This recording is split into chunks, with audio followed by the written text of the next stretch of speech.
Good evening, friends and family. It's Pastor, Minister, Reverend Cy, coming to you from Puyallup, Washington.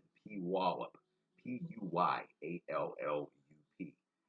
Puyallup is a small, somewhat small, suburb, sleepy bedroom community nestled just east of Tacoma, Washington, and southeast of Seattle. We're probably, as a crow flies, about 35 minutes, 40 minutes southeast of downtown Seattle.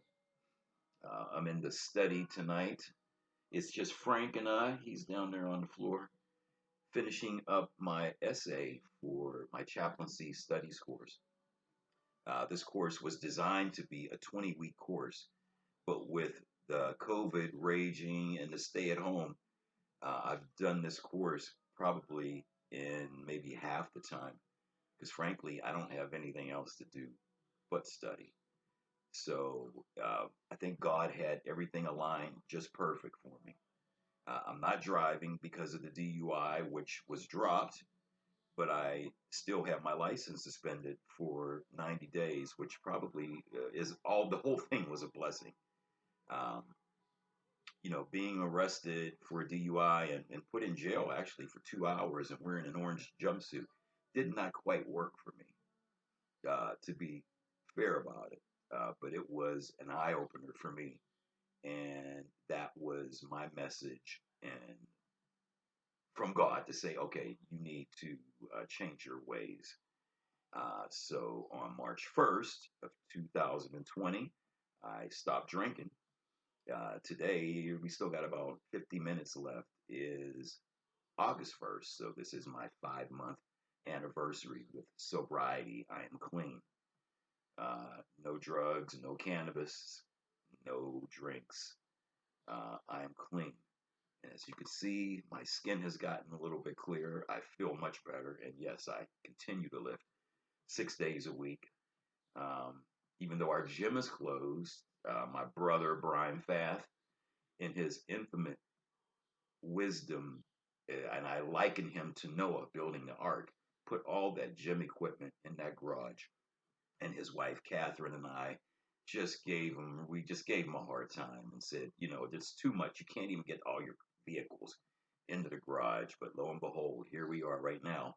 In all the gyms, if they're not closed, you're wearing masks. And frankly, that garage is a lifesaver probably for a lot of people for a lot of different reasons. So I am not missing my workouts.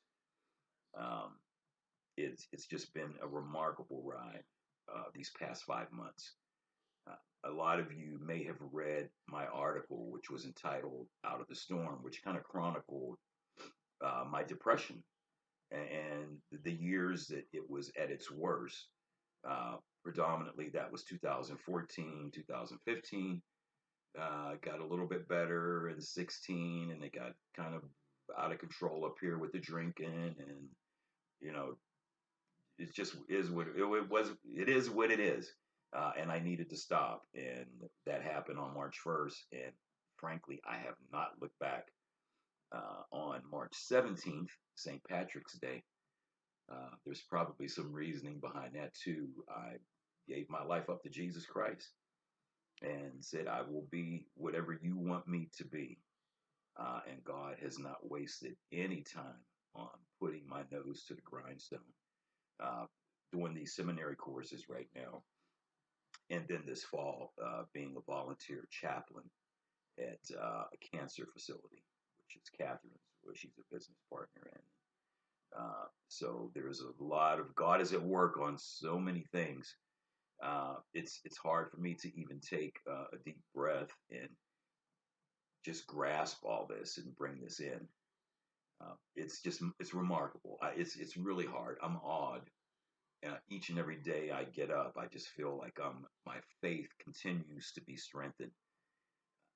It's it's hard for me to explain. I think those who really have deep faith and spirituality understand this journey that I'm on, but some folks probably don't, and it's hard for me to explain. But what I can say is I'm sincerely blessed.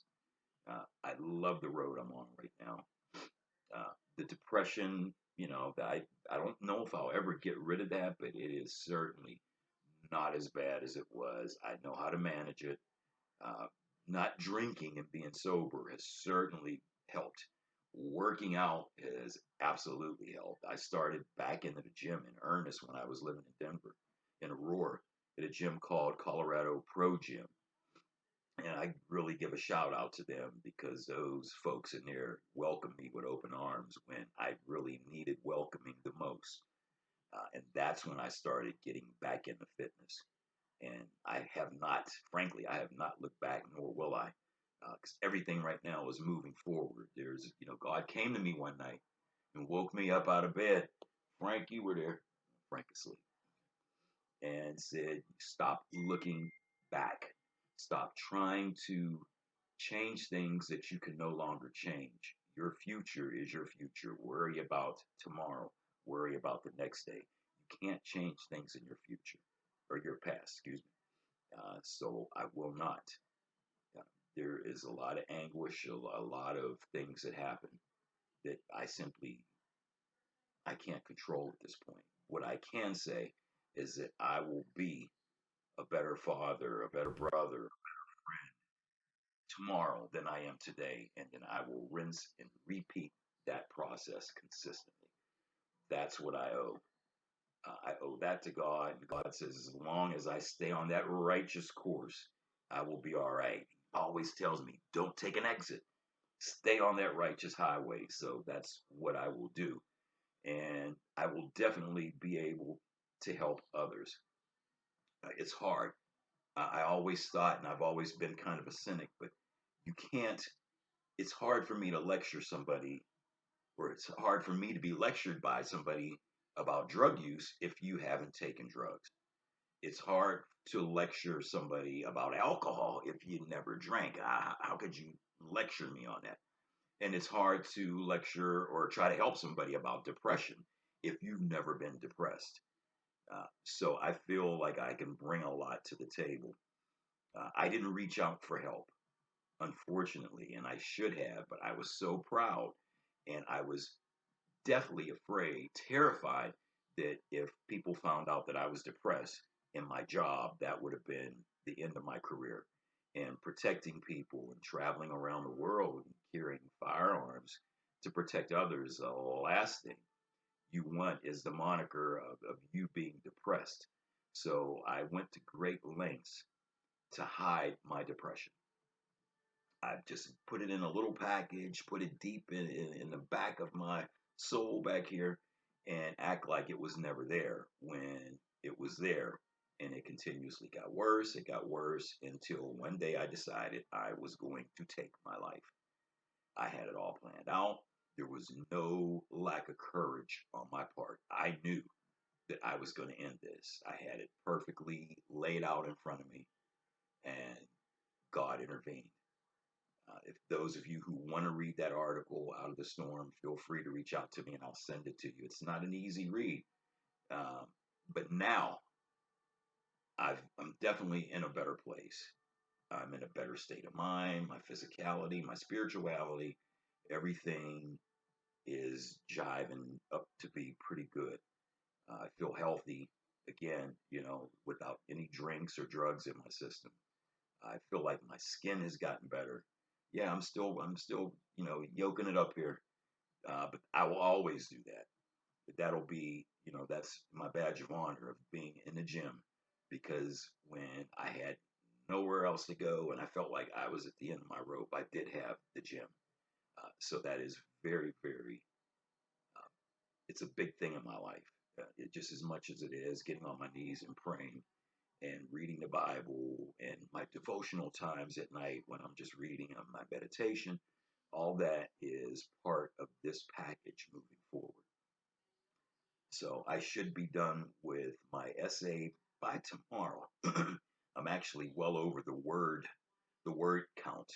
They were asking for 1,500 words. Even right now, I'm at 2,000. I could probably still go another 500 words, but I don't want to get long-winded because I do like to write.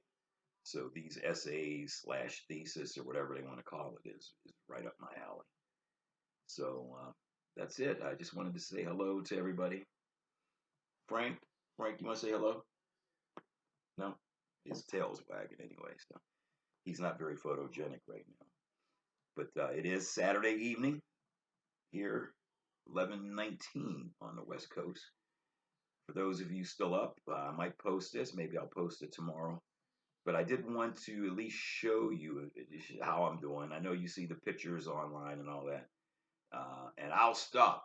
I'm gonna stop posting pictures with no shirt on because I don't think that's becoming of the road that I want to take. So, but I will show the training videos, but no more beefcake pictures. I promise. I'm cutting that out. A couple people said, "Hey, what are you doing? You don't know. You might be giving a wrong message." So, um, no more pictures with me flexing my chest like The Rock. We'll cut that out. Uh, but good evening to everybody. God bless you. I love you. For those of you who have continuously been my friend and supported me, blessings to you. Thanks for hanging with me, my family, my kids. I know it's a different journey and it's hard to grasp, but I'm okay. You know, that's the most important part. I am okay right now. I feel great, and I'm rocking and rolling up here. So, love you guys. Good night. We'll talk to you soon.